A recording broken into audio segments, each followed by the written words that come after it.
Usted está a punto de sumergirse en los misterios de nuestros océanos y en el fascinante mundo de los acuarios marinos.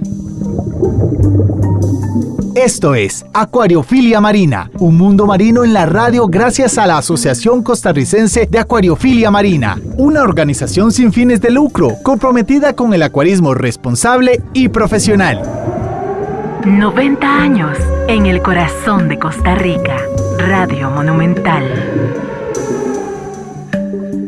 Hola, ¿qué tal amigos de Monumental, la radio de Costa Rica? De verdad es un placer poder recibirle en esta mañana y que usted nos permita entrar hasta su casa, a su lugar de trabajo, a su automóvil, donde quiera que usted nos esté escuchando. Muchísimas gracias por ser parte de Acuariofilia Marina, un programa de la Asociación Costarricense de Acuaristas Marinos que busca, que por cierto es una asociación sin fines de lucro, que busca concientizar y educar a las personas que no solamente admiran este hobby y lo practican, como son los acuarios marinos, sino también darle visibilidad a todos esos esfuerzos que se hacen de conservación de recursos naturales y particularmente los recursos en nuestros océanos para conservar y para asegurarnos que haya existencia en el largo plazo de las maravillas que hay en nuestros océanos. Hoy le damos gracias al Creador por darnos el don de la vida y por permitirnos estar una semana más, este sábado en la mañana, ya disfrutando de un cafecito acá en Monumental, la radio de Costa Rica, los 93.5, y hoy que en este programa vamos a estar tocando temas de conservación y de esperanza para ver si podemos tener y asegurarle a las futuras generaciones un acceso a esos recursos naturales. Hoy me acompaña en el programa don Hernán Azofeifa, quien ya se toma un cafecito y disfrutamos, por supuesto, de esta programación de Radio Monumental, la radio de Costa Rica. Buenos días, don Hernán. Buenos días, Ricardo, y un cafecito bien sabroso.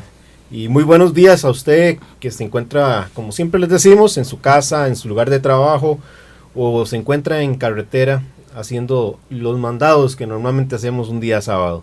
Que este sábado vaya a ser muy provechoso. Y Ricardo, muy contentos de la película o el documental que vimos el martes pasado de Simbiosis, que nos compartían los compañeros de Pélagos y Racing Coral Costa Rica en este proyecto tan bonito de restaurar los corales de Costa Rica y sobre todo la meta de los 1000 corales de Costa Rica. Hoy les queremos conversar algo relacionado con esto y es cómo nosotros como acuaristas reproducimos o generamos corales para nuestro propio hobby y vamos generando también conocimiento, vamos creando concientización en las personas que visitan nuestros acuarios de la importancia de proteger estos ecosistemas. Hoy nos acompañan, como es usual, algunos compañeros de la Asociación Costarricense de Acuariofilia Marina. Muy buenos días, don Gerardo Sánchez y don Dagoberto Ramírez. Un gusto de verdad estar por acá. Ya hace ratillo, hace bastantes semanas no tenía la oportunidad de acompañarlos y como siempre es un placer poder compartir con ustedes y también con todos los radioescuchas. Buenos días, Hernán, Ricardo y Gerardo. Muchas gracias por invitarme esta mañana tan bonita. Hace días no venía, igual que Gerardo. Ya son varios programas y espero aportar mi granito de arena nuevamente. Así es, compañeros, muchísimas gracias por estar con nosotros y acompañados de Roger Lizano Soto en el Control Master Monumental. Hoy nos hemos dado a la tarea, don Hernán, como ya lo decía usted anteriormente, amigos que nos escuchan, de darle seguimiento a este tema que disfrutamos el pasado martes en Nova Cinemas, donde vimos el documental Simbiosis, para poder entablar un tema de supervivencia, porque es un tema realmente de supervivencia. Yo no sé si ustedes, compañeros, han experimentado en estos días pasados una alza en la temperatura. Ha hecho muchísimo calor y ese calor afecta los acuarios que tenemos en nuestras casas. Tenemos que utilizar instrumentos para poder controlar la temperatura, ya sea a través de abanicos, ya sea a través de lo que llamamos coolers o enfriadores de acuario. Algunos de nosotros tenemos que inclusive dejar las ventanas abiertas para dejar una circulación mayor y utilizar diferentes dispositivos, y estas alzas en temperatura son una realidad que también afecta a nuestros océanos. Y vemos el futuro inmediato y a corto y mediano plazo de supervivencia de muchos de estos seres maravillosos que llamamos corales amenazados totalmente. Y don Hernán, es una preocupación que tenemos no solamente en el seno de la Asociación Costarricense de Acuaristas Marinos, sino también los que tenemos el privilegio de poder compartir micrófonos acá en Acuariofilia Marina. Llevamos por bandera el hecho de que la gente pueda entender que esto es una preocupación real, que tenemos efectos catastróficos en nuestros océanos ya, y que la acuariofilia marina y todos los entes nacionales e internacionales que se dedican a la conservación de los recursos dan una esperanza para poder asegurarle a las futuras generaciones e inclusive a las generaciones actuales el poder tener acceso a ese tipo de seres en nuestros océanos, don Hernán. Ricardo, vos sabés que yo creo que a la humanidad le está pasando lo de la historia, la anécdota o la parábola, que sería como una reflexión corta, simbólica, que nos deja una enseñanza moral de la famosa rana, que cuando la ranita la echamos en una olla de agua hirviendo, inmediatamente salta de la olla, pero si echamos esa rana en agua que le quede cómoda y le vamos poniendo fuego lento, la rana no va a saltar, no se va a dar cuenta que la estamos cocinando. Yo creo que a la humanidad le está pasando exactamente lo mismo que a la rana. Nos estamos cocinando sin estar dándonos cuenta, y aquí hay obviamente informes ya de Naciones Unidas, de estudios de universidades, de científicos que nos han reiterado y nos han advertido toda la problemática que está sucediendo. Recientemente se indicaba de la pérdida de más de 1 millón de especies de biodiversidad, de cómo los organismos marinos van a perecer 2 veces más rápidos que los terrestres, etcétera. Y partiendo de este esfuerzo que hace Raising Coral por recuperar los arrecifes costarricenses, a veces nosotros del lado de la acuariofilia marina, que tenemos corales, tenemos que comentar las cosas buenas que se hacen. Y estas cosas buenas pasan por el hecho de que como acuaristas, imagínense la red mundial interlazada que hay de bancos genéticos de corales.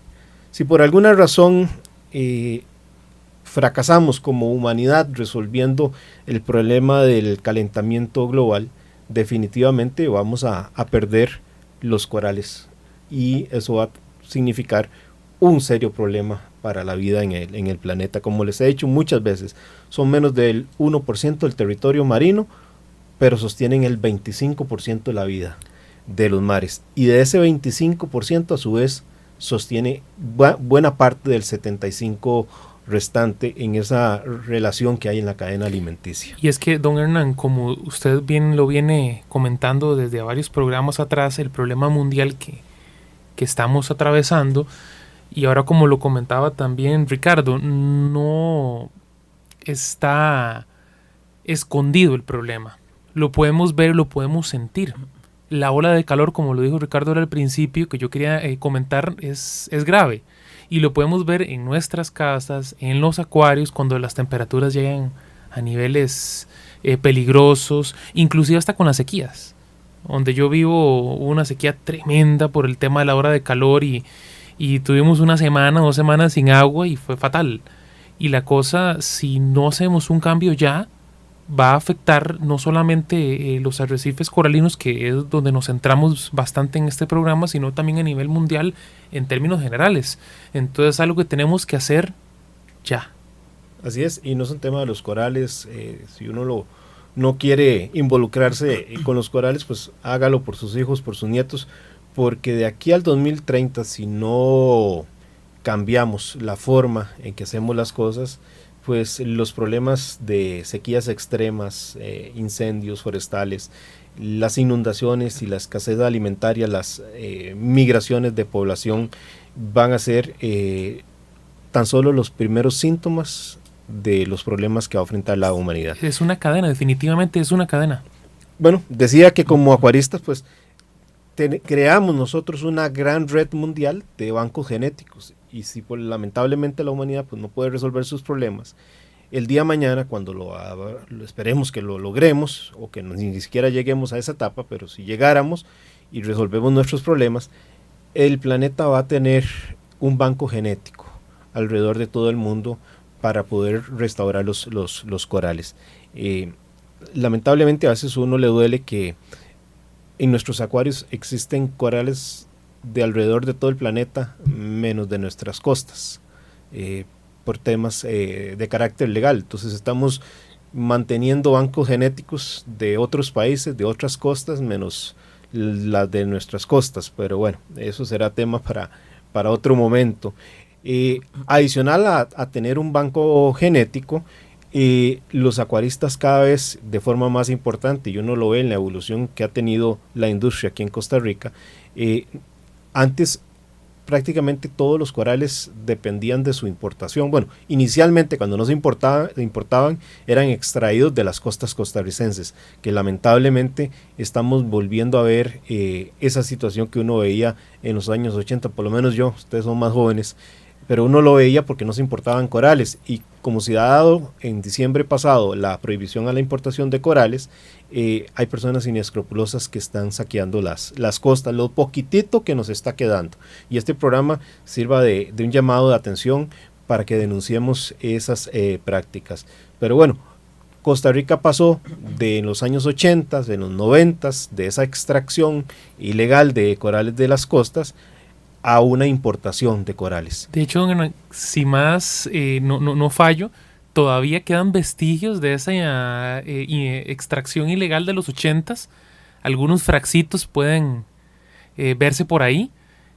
Y después viene el tema que usted comenta de la importación, ¿verdad? Sí, comenzó Costa Rica a permitir la importación debidamente legal, con permisos de CITES. Algo bien hecho. Ya hacia los inicios de este nuevo siglo, diría yo, tal vez del 2005, 2010 a 2015 fuertemente, fue cambiando la balanza y ya no eran corales silvestres, sino normalmente eran corales acuacultivados o maricultivados los que se estaban importando.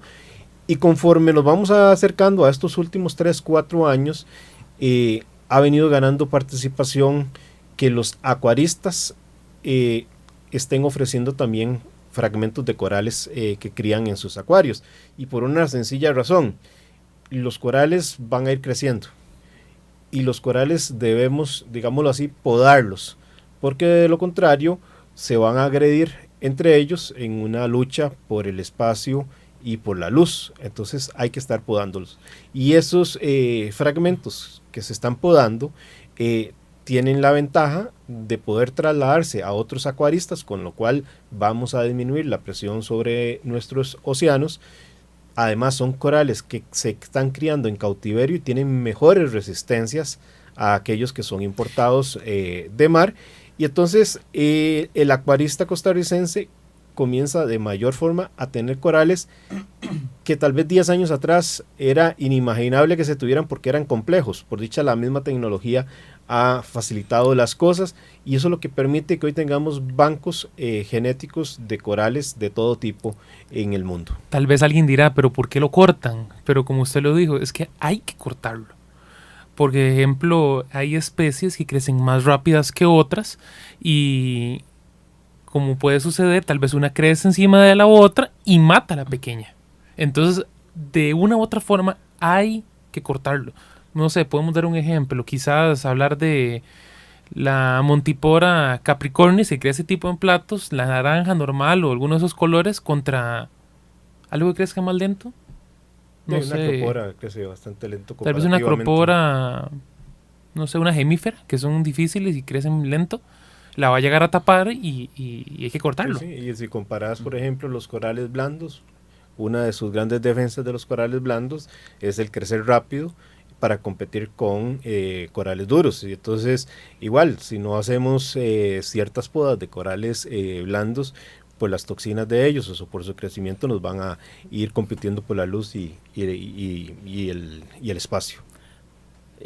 Pues bueno, para que los radioescuchas principiantes y novatos, ¿verdad?, que quieren entrar en el mundo de las peceras marinas nos entiendan, técnicamente la fragmentación de los corales en cautiverio funciona así. Es algo muy similar a tener una planta, ¿verdad? El coral tiene crecimientos muy diversos, similar a algunas plantas y algas. Entonces encontramos corales tapizantes, incrustantes, corales que ramifican, corales que crecen más horizontalmente que vertical, corales que crecen verticalmente más que su forma horizontal. Entonces, cuando nosotros empezamos a tener un cultivo de corales en nuestras peceras, esos corales empiezan a crecer y empiezan a tener conflictos territoriales con otras especies. Esos conflictos, la única forma de controlarlos es técnicamente cortándolos, haciéndoles un tipo de poda, que en este caso le llamamos fragmentación. Nosotros fragmentamos los corales para que estos reduzcan el espacio, puedan continuar creciendo y nuestros corales se mantengan en buenas condiciones. Lo que pasa es que a diferencia de muchas de las podas que se hacen a las plantas o a los árboles, estas podas que le hacemos a los corales por medio de la fragmentación, casi todos esos fragmentos que nosotros cortamos se siembran y se cultivan y crece un nuevo coral. Entonces estos nuevos corales vienen con estructura de ADN de la colonia madre, vienen fortalecidos genéticamente, adaptados a las condiciones en cautiverio, con mejor coloración, con mayor resistencia, normalmente sin plagas, si es que no tenemos plagas en la pecera, y normalmente es de carácter más agradable para los acuaristas adquirir una pieza acuacultivada de una pecera que una pieza salvaje extraída de los océanos del mundo. Sí, ahí, Dago, aclarar también que esta reproducción que podemos tener en nuestros acuarios no solo es una reproducción asexual, que es la que estás referenciando por medio de la fragmentación, sino también puede ser una reproducción sexual, Claro. que es un poco más compleja. No obstante, hay acuaristas nacionales que han tenido la oportunidad de presenciar una reproducción sexual. A mí me ha pasado con hongos y con Star polyps. Star polyps. Posiliporas. Anémonas también. Y yo creo que es parte del conocimiento que vamos mejorando, porque hoy día la tecnología nos permite manejar la temperatura del acuario, nos permite manejar la luminosidad, poder equipararla tal vez a las zonas de origen de donde vienen esos corales para reproducir las condiciones y estimular esa reproducción sexual. Entonces generamos conocimiento. Cada visita que llega a nuestros hogares siempre es tema de referencia al explicar cómo funciona un acuario, y los niños sobre todo son los que más sensibilizamos. Yo creo que no hay niño que no llegue a una de nuestras casas y no pase frente a la pecera un buen rato preguntando y preguntando y preguntando, y vamos sensibilizando con eso y vamos explicando también cómo es ese proceso de reproducción. Hasta los OMS abrimos y le enseñamos cómo funciona el reactor de calcio. No. Un día esto me llamó mucho la atención porque llegó un niño a la tienda y era la primera vez que veía una pecera de agua salada. Y pues bueno, en la sala de exhibición empezó a gritar y le decía, papá, venga vea, un saltamontes. Y yo dije, bueno, se metió un bicho por la ventana y hay un grillo por ahí, ¿verdad? Entonces llego y me asomo y cuando veo, estaba hablando de un camarón que tengo en una pecera. Entonces el niño relacionó al camarón con un saltamontes. Claro. Entonces tuve que sacar el tiempo y explicarle las diferencias, ¿verdad? Porque sí, la inocencia, ¿verdad? Y es lindo que los niños sientan esa atracción y poder compartirles un poquito de conocimiento básico y sencillo a ellos, pues les abre las puertas a conocer un mundo totalmente inaccesible en la vida cotidiana de cualquier persona, técnicamente. Que yo creo que ese es un punto, y creo que voy de nuevo a lo que decía don Hernán anteriormente. Cuando en los 80s, a lo mejor en los 70s, vimos los problemas de los bosques en Costa Rica y tomamos conciencia porque era muy visible, podíamos ver la deforestación de nuestro país y actuamos y empezamos a tomar conciencia como país de las prácticas correctas de ahorro, reciclaje, y nos volvimos un país más verde. Todavía tenemos muchísimo que hacer en ese campo, pero tomamos conciencia. La característica que tienen los recursos marinos es que no son fáciles de ver. A no ser que uno lo vea a través de un documental o lo vea a través de la posibilidad de bucear o hacer snorkeling en algunas de las áreas, no puedes ver. Entonces, la oportunidad que tienen nuestros niños de ser concientizados en la conservación de esos recursos marinos muchas veces es a través de lo que Dago acaba de decir, es a través de los acuarios, a las tiendas que tenemos actualmente que pueden darle a esos niños una oportunidad de entender la realidad de las cosas y de poderse familiarizar con esos seres tan maravillosos que hay, que van a equiparlos a ellos con una mentalidad completamente diferente a la actual. Lo que pasa es que no podemos esperar a que esos niños crezcan para que tomen control de el destino de las especies marinas que tenemos. Es hoy y es el ahora donde tenemos que actuar. Sí, Ricardo, sin duda alguna. Tal vez, si les parece, vamos aterrizando un poquito de cómo lograr esa reproducción asexual en nuestros acuarios. Una de las razones que vos señalabas, Dago, que hacen muy apetecido por parte del acuarista el adquirir los corales o los fragmentos ya provenientes de peceras, yo diría que hay dos grandes temas y me refuerzan si por ahí se me escapa alguno. El primero, que tienen una mayor tolerancia a las diferentes variaciones en el acuario, porque acordémonos que estamos en un ecosistema cerrado que depende absolutamente de nuestra intervención para mantenerse. Y por tanto vamos a tener variaciones de temperatura, de salinidad, etcétera, etcétera. Entonces están más acostumbrados. Y la otra razón es porque nosotros nos preocupamos no solo por crecerlos, sino porque crezcan desarrollando mejores colores, mejores patrones, o por lo menos patrones visiblemente agradables para la industria. Si un coral es azul, pues que tenga un mejor tono de azul. Si un coral pues es rojo, que tenga un mejor tono de rojo. Y si tiene colores combinados, ¿cómo hacer para sacarle esos mejores combinados? A diferencia tal vez del coral acuacultivado o mariculturado, que no se le enfoca ese trabajo. Entonces creo que esas son dos grandes razones por las que se prefieren los corales de los acuarios de los acuaristas. Sí, yo quisiera reforzar, podemos verlo como un refuerzo al primer punto que usted comentó, don Hernán, tocante a la adaptación o la estabilidad que puede tener el coral para que no muera. Y es que comprar piezas que son extraídas del mar, no hablemos que sean nacionales o internacionales, nada más que sean extraídas del mar, ese es el punto, son más difíciles que se adapten en todo sentido. Hablando específicamente, por ejemplo, cuando uno compraba hace unos años piezas en los acuarios, que son traídas con CITES, ¿verdad? Por ejemplo, un cháliz. Los chálices, a mí, que es de mis corales favoritos, ahorita tengo bastantes chálices en el tanque, porque me encantan. Este es un coral, sobre todo los tonos que son rojos, que son complicados, porque si les pega mucho la luz, se queman. Sobre todo si tenemos LEDs.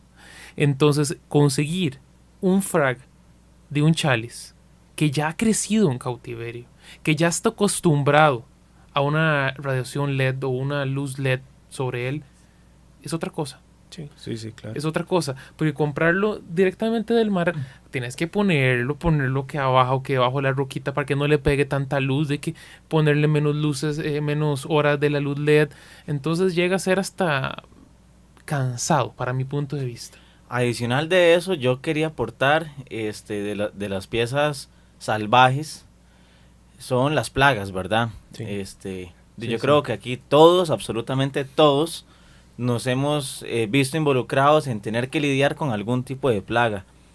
De hecho, pues bueno, ahorita hay una tendencia de plagas en las acroporas a nivel nacional que estaba dándome cuenta de los Acropora eating flatworms. Y pues bueno, una gran ventaja... Te voy a decir una cosa, perdona que te interrumpa, Hago. Mucho de eso tiene que ver también con una importación ilegal de corales. Claro. ¿Por qué? Porque al ser ilegal pasan escondidos y no se venden en los acuarios oficiales, legales, digámoslo así. Entonces, en un acuario, una tienda abierta, está un proceso de que primero puede ser objeto de inspección por parte de autoridades sanitarias, pero segundo, porque la tienda se expone a los ojos de todos sus clientes, claro, y entonces procura estar libre de plagas para no tener problemas. Claro. Pero en un mercado ilegal, desgraciadamente eso no se controla. Claro, se vende como sea. Y es lo que les iba a decir, justamente, no todos los acuaristas, no todas las personas que tienen pecera tienen prácticas minuciosas de desinfectación a la hora de adquirir un coral. Y de cuarentena. Y mucho menos de cuarentena, ¿verdad? Mucho menos de cuarentena. Si ni siquiera desinfectan un coral, menos tienen las condiciones para tener una pecera equipada para cuarentenear un coral.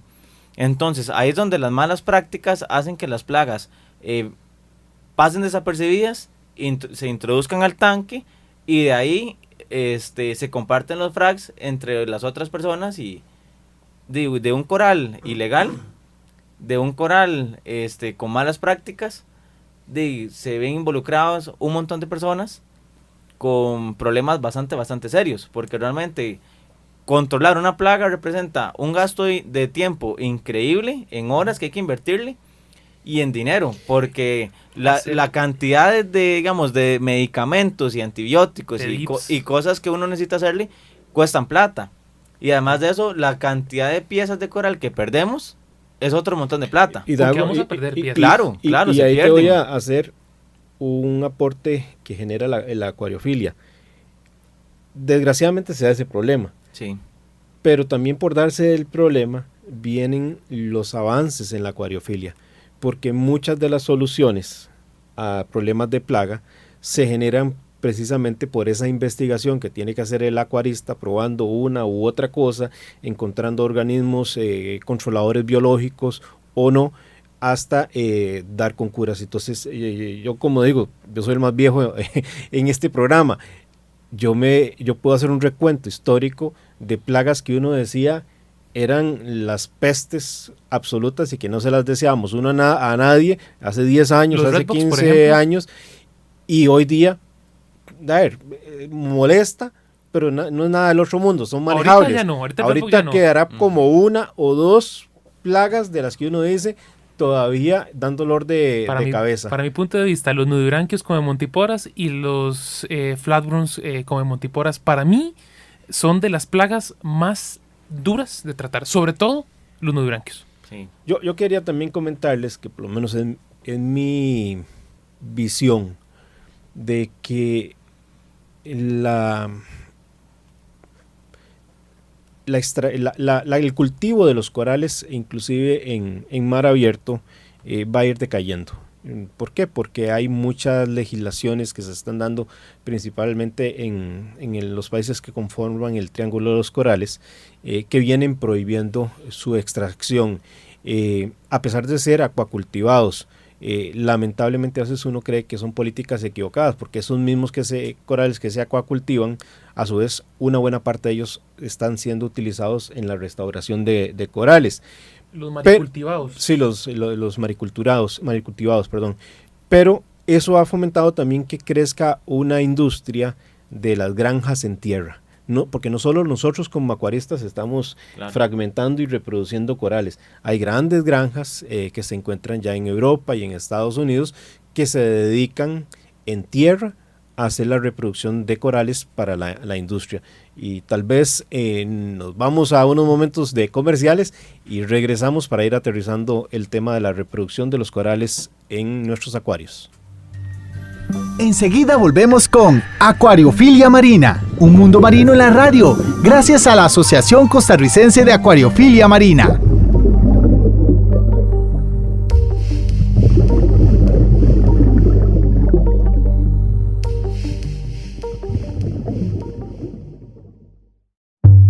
Exploremos juntos las fascinantes formas de vida que habitan nuestros mares y acuarios marinos. Acuariofilia Marina está de vuelta. Muchísimas gracias por estar en compañía de Acuariofilia Marina en esta mañana de sábado. Hoy, amigo que usted nos escucha en su hogar de trabajo o en su lugar de trabajo, perdón, en su hogar, en su automóvil o donde sea que usted nos permita ingresar a través de esta señal de Radio Monumental, la radio de Costa Rica, estamos conversando acerca de darle una oportunidad de tener un futuro a recursos marinos, particularmente a los corales, y estamos hablando de la importancia de la reproducción en cautiverio, si se quiere decir así, de estos seres vivos. Hay muchísimos esfuerzos que se hacen a nivel internacional y nacional por tener restauración de corales o cultivos de corales en el mar, en granjas marinas, Por ejemplo, un ejemplo de eso es Racing Corals, que hace un esfuerzo en el Golfo Dulce para poder tratar de restaurar y de reproducir corales nacionales en un ambiente un poco más controlado y que dan esperanza para poder restaurar nuestros arrecifes coralinos acá en el país. Pero también lo hemos visto a nivel de muchos esfuerzos internacionales, y estos también se hacen, los esfuerzos de restauración de corales se hacen a través de nuestros acuarios, en acuarios domésticos, en donde crecen, se reproducen y se hacen lo que llamamos esquejes, que son fragmentos de coral para su intercambio, su venta, su reproducción, etcétera. Don Hernán, usted nos planteaba el hecho, antes de irnos al corte comercial, de que si se usa o es más efectivo, por decirlo así, o una técnica diferente, es la reproducción de corales dentro del mar, en granjas, como ya lo hacíamos anteriormente, o en tierra. ¿Y qué tipo de técnicas se pueden utilizar? ¿Qué le parece si ampliamos un poco más ese tema, que también es muy importante? Sí, claro, Ricardo. A ver, normalmente las granjas que están en el mar, lo que utilizan son como unas especies de las lagunas, que tenemos pequeñas bahías de poca profundidad, que son las lagunas marinas, en donde se hacen grandes extensiones de camas de hierro, y en esas camas de hierro se tienen colonias madres que se van fragmentando, y a su vez estos fragmentos se están trasladando a las otras camas, y así sucesivamente el ciclo, y se empacan y se exportan en los países que lo hacen.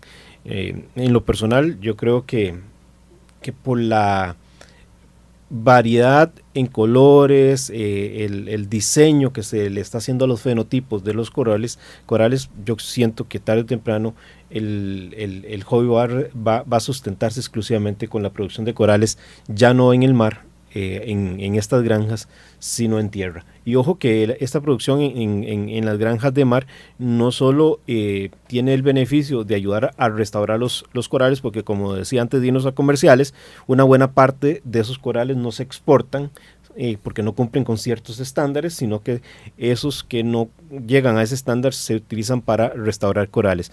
Pero además generan el regreso de peces para las comunidades pesqueras o las poblaciones, que normalmente son pequeñas cooperativas, y generan ingresos adicionales por turismo. Entonces, por ahí por lo menos que quede el concepto de lo que son las granjas, los cultivos en el mar.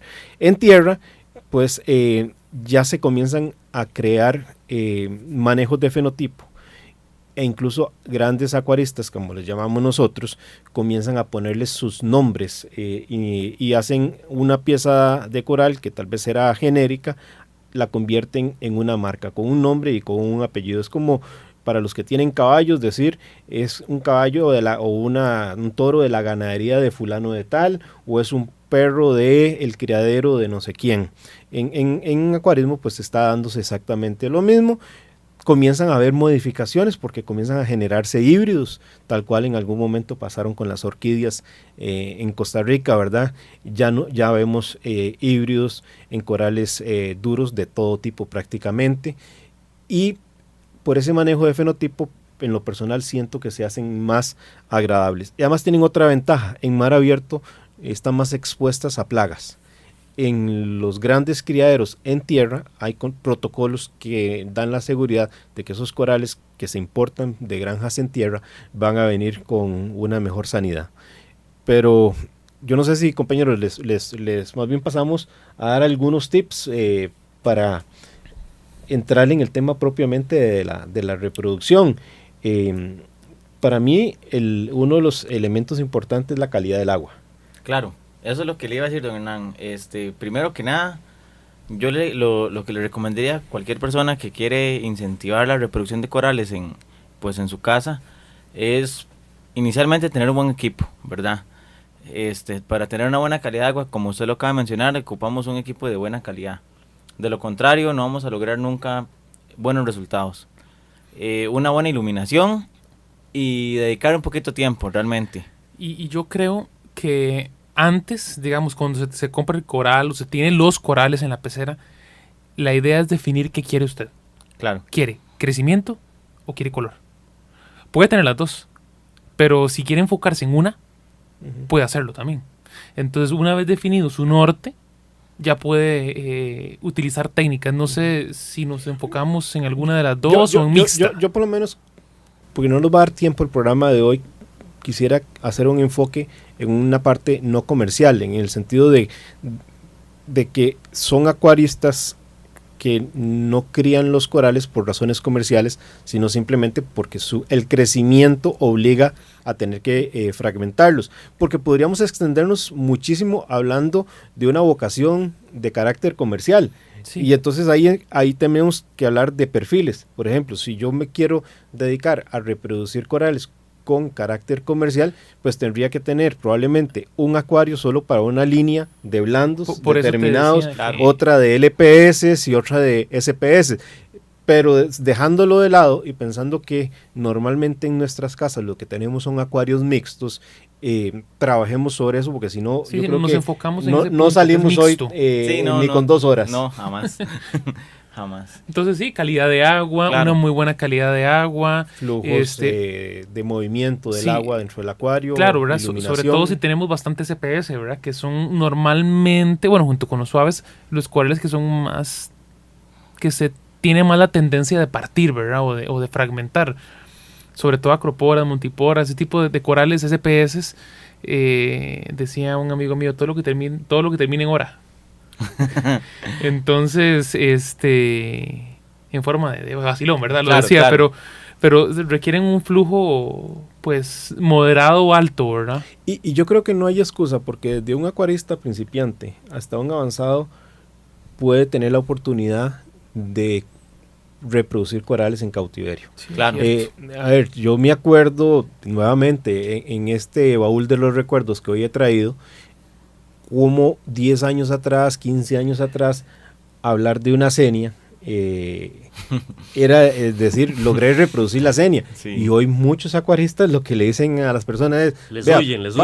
Pase por mi casa porque acaba de quitar un montón y entonces para no botarlas pase para que las recojan. Antes se vendían. Claro. Y lo mismo está pasando con ciertas palitodas, lo mismo está pasando con ciertos star polyps, sí, y así sucesivamente, increíble. Porque el avance... El mercado se ha saturado también, sí. Pero yo creo, Ricardo, que mucho tiene que ver el avance que ha tenido la acuariofilia. Mejor calidad de sal, mejores equipos, skimmer, luces adecuadas, diferentes productos para poder controlar la química. O sea, se me bajó el calcio, tengo facilidad para... Y los grupos de apoyo, don Hernán, porque un grupo como el de la SOCAM da un soporte vital para acuaristas principiantes, ¿verdad? Otro punto también que tiene que ver ahora, que antes no se tenía. Tal vez, Gerard, para terminar aquí el comentario, estos equipos que hablamos nosotros, estos grupos de apoyo, lo que hacen es que minimizan la mortalidad de los corales en los acuarios, permiten crecimiento, intercambio, y esto hace que se encuentren una gran variedad de este tipo de corales. Ya hay corales que, como lo decíamos anteriormente, hay algunos corales que por característica crecen más rápido que otros, entonces es más fácil su reproducción en cautiverio. Sí, correcto. Sí, otra cosa que también tiene que ver, que estamos hablando con el crecimiento, fragmentación y coloración, que tiene que ver todo con la reproducción, es que ahora existen, sin hablar de marcas, existen diferentes aditivos que vinieron a enriquecer nuestra calidad de agua, la química y en general el acuario. Con la adición de aminoácidos, de vitaminas. Yo he tenido la oportunidad de probar, al principio he probado diferentes marcas y la verdad que estoy súper contento, con una expectativa sumamente alta, pero siento que ha venido a revolucionar el hobby, inclusive hasta la misma alimentación, que antes era diferente. Sí, yo me recuerdo comprar el fitoplancton y el zooplancton, todo se tenía que refrigerar, mover, echar tanta ml por galón, con mucho cuidado, porque en aquel tiempo, si echaban mucho, los nitratos y los fosfatos, por las nubes. Sí, es que, a ver, vuelvo con el baúl de los recuerdos. Antes la premisa era tener el acuario lo más limpio posible. ¿Y por qué se daba esa premisa? Porque los equipos no eran tan eficientes. Hoy día son tan eficientes que más bien nos pasamos de lo que llamamos acuarios limpios, y algunos de nosotros tenemos problemas para mantener algún nivel aceptable de nitratos por el exceso de limpieza que le podemos dar. Si usted se está pensando cómo se reproduce un coral, como decíamos, de forma asexual, tal vez los más sencillos son los corales blandos. Y ahí podríamos hablar de diferentes formas. Por ejemplo, el caso de los hongos. Imagínese usted un hongo, pongamos un ejemplo, algo muy figurativo es, imagínense como una especie de tortilla un poquito más pequeñita, que es aplanada, es tipo disco, ¿verdad? Con un tallito. Con una boca en el centro. Bueno, la técnica es tan sencilla como dejar que ese coral, ese hongo, crezca, se le pegue a la par y él solito vaya ramificando y vamos separándole esas ramificaciones. O simplemente pasar una cuchilla con muy buen filo por el puro centro de la boca del animal, y de ahí ya vamos a tener 2 corales. Preferiblemente, claramente, ¿verdad? Que la cuchilla que estemos usando esté nueva o no tenga óxidos, y le podemos desinfectar con un poquito de tintura de yodo, quirúrgica. Ese es el punto. En la farmacia la venden. No es que vamos a agarrar el cuchillo de cocina y lo vamos a pasar por la mitad, claro, ¿verdad? No, otra cosa es usar protección, ¿verdad? Guantes, anteojos. Qué bueno que citas eso, porque claro, me adelanto, casos, Gerardo. De este sábado, en 8 días, no se lo pierda, vamos a tener un programazo sobre zoántidos, palitoas, y esta recomendación de Dago van a comprender muy bien por qué se está haciendo. Yo no lo hacía, yo antes no lo hacía, yo decía, no, ¿para qué me voy a poner un guante? Es una tontera. Y una vez tenía una cortada en la mano y se me hinchó cuando corté unas psoas, también me ingresó en el ojo una piedrita con un mototool, y definitivamente ahora no corto nada, sino es con los lentes. Claro, de hecho depende la cantidad de producción de corales que tengamos, tenemos que usar equipo pues un poquito más industrial, ¿verdad? Como lo acabas de decir, de mototool, metaos, incluso sierras, ¿verdad? Metaos, dice. Sí, es increíble, es cierto, totalmente. pero son herramientas necesarias para este tipo de trabajos. Entonces, una colonia de una acropora 5 años después, me ha tocado, puede tener grosores de 3, 4 centímetros. O hasta más. Y o algunos corales tenés que cortar la piedra. Claro, tienes que ponerle exactamente, tenés que cortar la piedra. Entonces el Dremel o se te funde o algo pasa. Entonces, y no solamente es para poder partir la pieza, sino que también la herramienta correcta salvaguarda la integridad del coral también. Hace que sea un menor daño para la pieza. Claro. Entonces, estas cosas, aunque son prácticas un poco excesivas de cuidado, son necesarias. Por ejemplo, yo en lo personal he tenido malas experiencias por malos hábitos inicialmente cuando comencé a fragmentar los corales, y pues varias veces terminé donde doctores debido a infecciones en las manos, en los ojos. Sí, este tema del metao que usted comenta realmente me hizo mucha gracia, porque es cierto, y es que uno tiene con el tiempo, conforme van pasando los meses, los años, uno va viendo a ver cuál es la mejor forma. Por ejemplo, igual, en experiencia al principio yo me acuerdo que si era una acrópora muy grande, yo la trataba de cortar y tal vez decía, ¿y si con un martillo y un cincel? Y el golpe, latigazo, cuando usted golpea una acrópora con un cincel, termina quedando todas las puntas.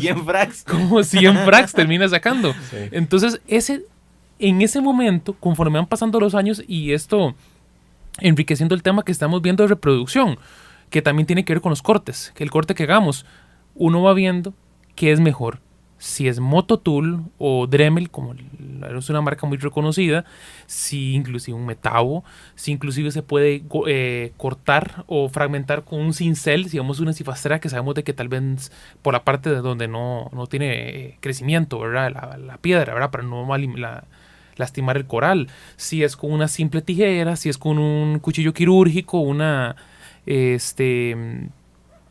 cuchilla quirúrgica o hasta con una misma tijera, si es una gorgonia. Uh-huh. Son momentos que uno... Ahora, Dago, y Gerardo, Ricardo, hay otros corales siempre entre la línea de los blandos, porque ya se nos va a ir el tiempo y quisiera por lo menos entrar a apuntalar un poco de los duros. Dentro de los corales blandos tenemos corales que son individuales, como por ejemplo las palitoas.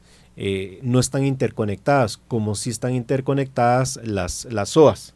Entonces, Claro. en el caso de las soas, los zoántidos, pues sí, trabajamos con esa cuchilla quirúrgica y separamos y resembramos. En el caso de las palitoas no hay tanto problema porque ellas no están interconectadas. Así que a mano se pueden quitar. A veces cuando la población es tan grande, ellas solitas se desprenden suelten, y andan dando vuelta por el acuario. A veces nos pasa también con los mismos hongos. Entonces, para esos casos, por lo menos lo que yo a veces estilo es conseguir una cajita de fresas, llenarla con alguna corales ya muertos, de los que uno pierde, bien picaditos, y les pongo una malla de estas de las que usan para las papas o las cebollas encima, y tarde o temprano ellas solitas se van pegando. Y la otra vez pegarlos directa, pero lo que pasa es que a veces pegarlos directa cuesta, porque la mucosidad la mucosidad que ellas tienen hace que se les desprenda muy fácilmente. Entonces hay que dejarlas en sitios muy calmos y por lo menos en lo personal no me gusta, porque a veces pierdo piezas por ahí porque el Waymaker se las lleva y no las vuelve uno a ver. Yo personalmente prefiero, bueno, a mí me gusta mucho todo tipo de coral. Mi acuario es un acuario mixto completamente, desde... Bueno, no tengo senias, pero tengo que conseguir senias, pero tengo desde Star Polyps, palitoas y todo, porque me gusta que es un acuario mixto.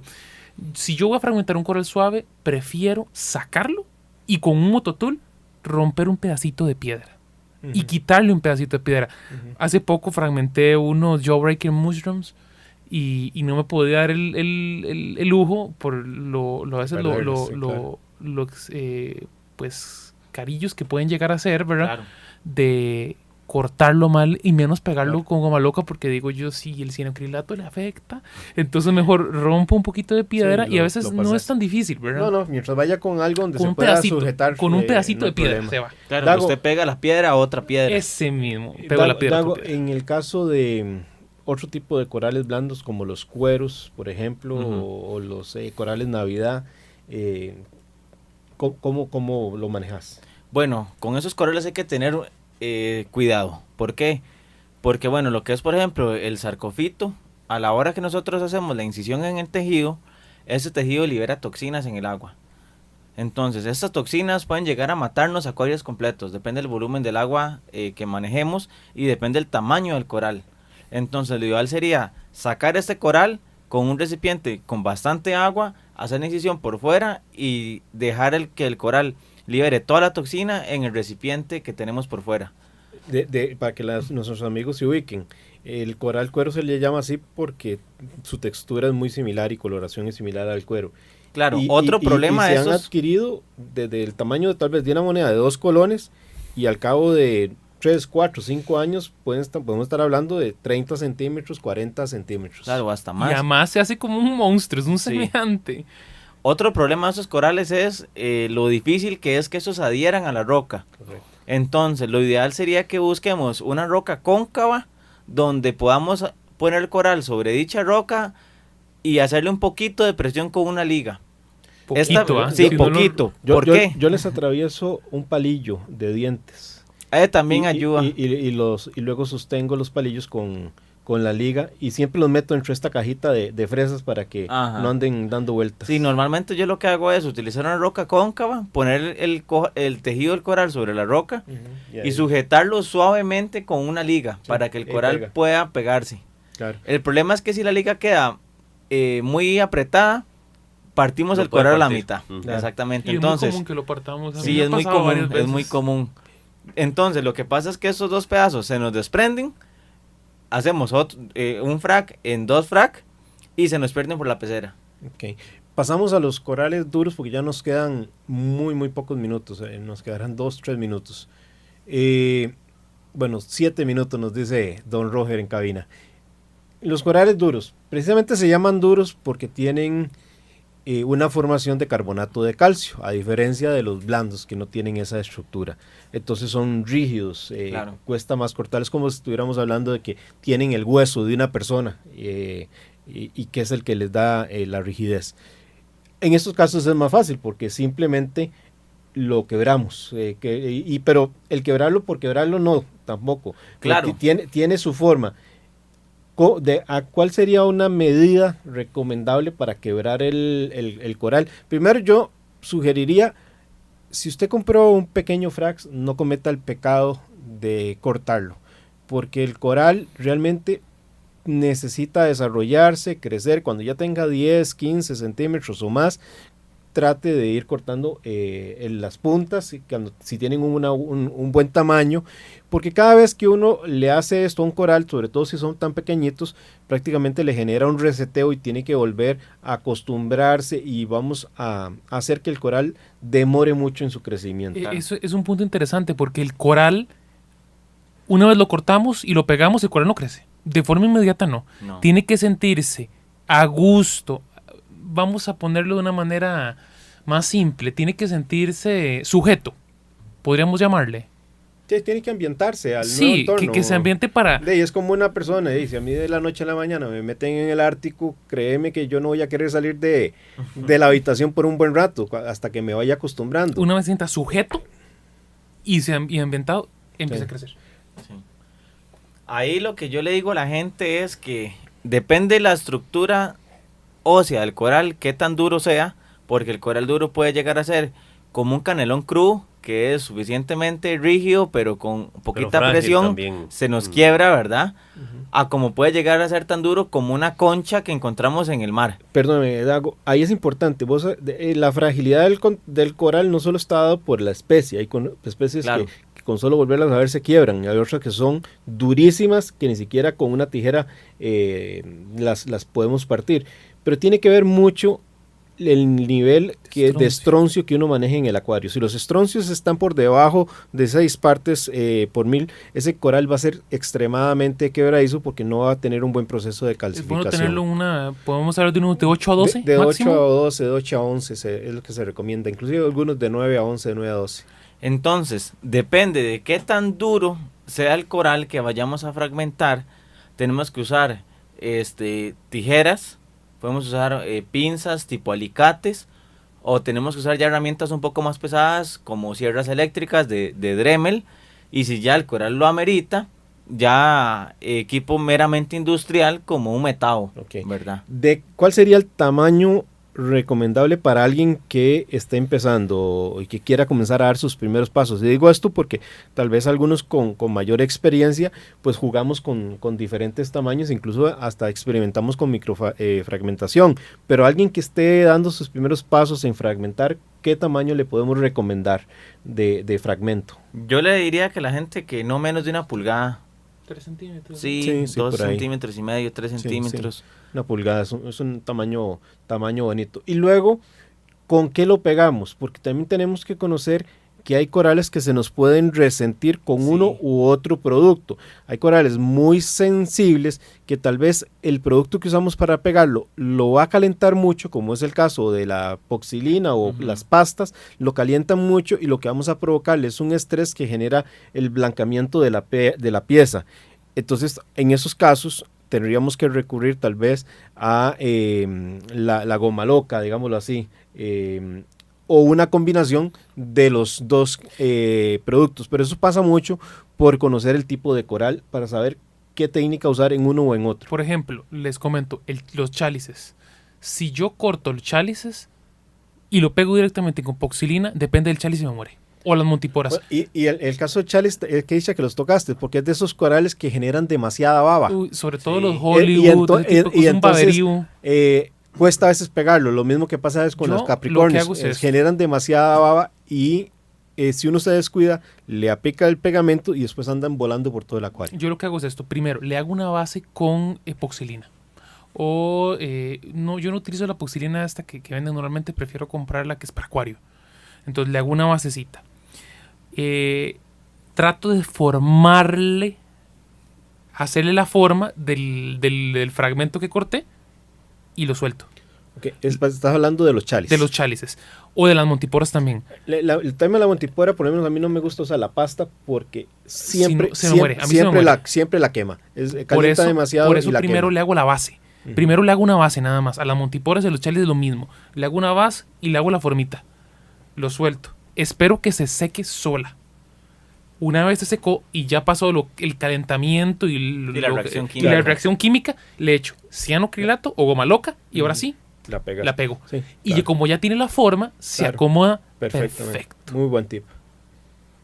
Bueno, y compañeros y amigos que nos escuchan, nos ha ganado el tiempo una vez más, un tema fascinante. Hoy hemos tocado el tema de la reproducción de corales en Una cautiverio. untadita, Ricardo. Apenas pudimos raspar el tema, hay muchísimo que hablar, pero aquí no se acaba la conversación. Usted puede seguirnos a través de nuestras redes sociales, en nuestra página web www.azocamcr.org o también a través de nuestra página Facebook, Azocam CR, o nos puede ubicar como Asociación Costarricense de Acuariofilia Marina.